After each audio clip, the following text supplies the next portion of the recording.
Ang Davao de Oro ay ikatlong pinakabagong lalawigan sa Pilipinas na matatagpuan sa rehiyon ng Davao sa Mindanao. Ang kabisera nito ay Nabunturan at napapaligiran ng Davao del Norte sa kanluran, Agusan del Sur sa silangan, sa timog kanluran naroon ang Gulf of Davao.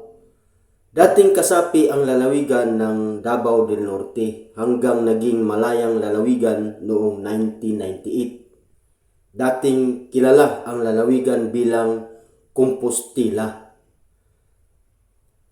Binago ang pangalan sa bisa ng Batas Republika bilang 11297 na pinirmahan ni dating Pangulong Rodrigo Duterte noong April 17, 2019 at isinapubliko noong May 22 sa parehong taon.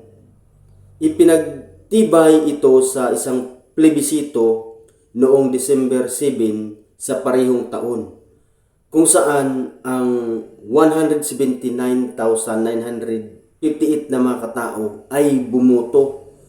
So, 174,422 ang sumang-ayon habang ang 5,000 ay tumutol. Davao de Oro.